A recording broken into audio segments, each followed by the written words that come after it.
Hey everybody, it's Jason Blaha here. Today I wanted to rant just a little bit about a topic because it was brought back up to me today in my video talking about I wouldn't care if the supplement companies were shut down. And it was that point of several people did it. They said, oh, well, don't use supplements, but you don't have a problem with PEDs or people using gear, peptides, anabolics, whatever.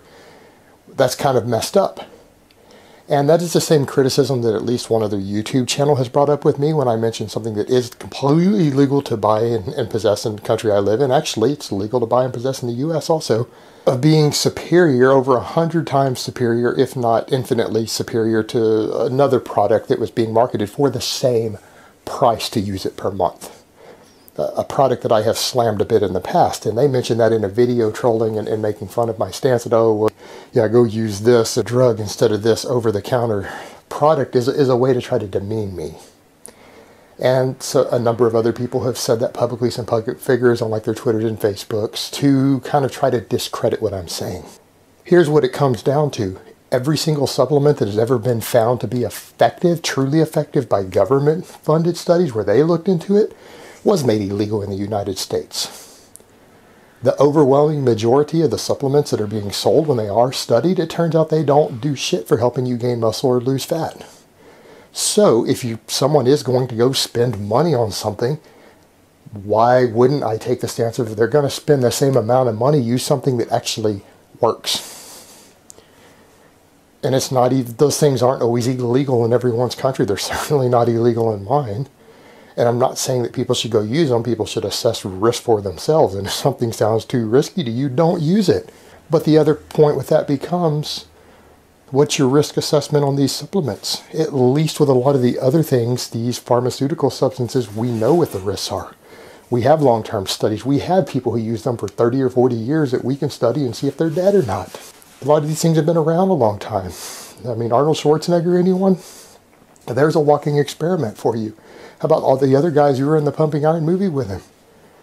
Those guys were on tons of drugs. Those are good modern experiments to see what has happened to their bodies. We have a good idea of what happens when people abuse those things, because they did abuse them.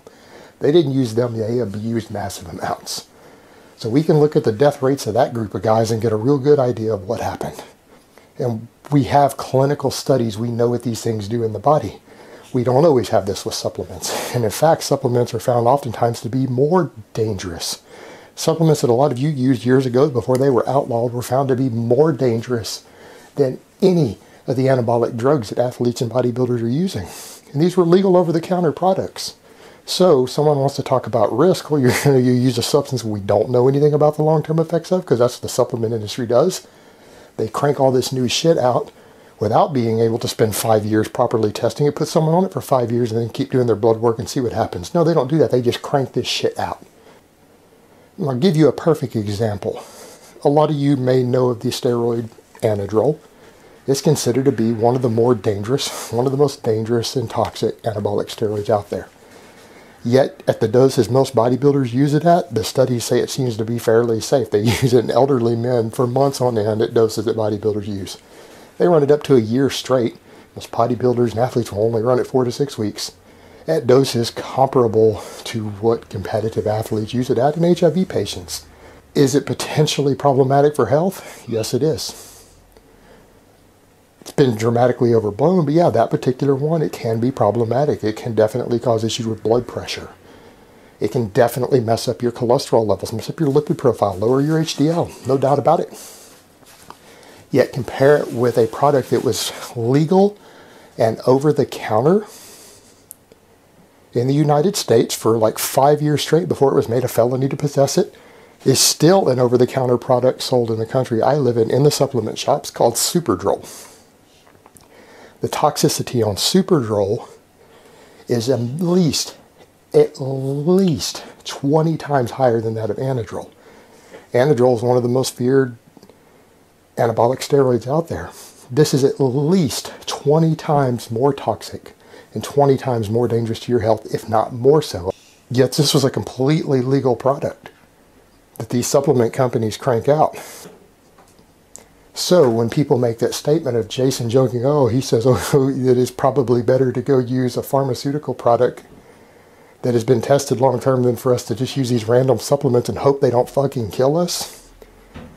Because some supplement company says it's probably safe. We haven't done any studies. These people who lie and cheat and make up bullshit to get you to buy products every single day.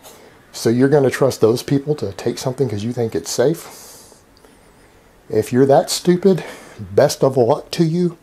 That is natural selection at its finest. That is Darwinism at work, killing off stupid people. Alright guys, but that's really all I have to say on that today. I hope it has been informative, and I will talk to you guys next time.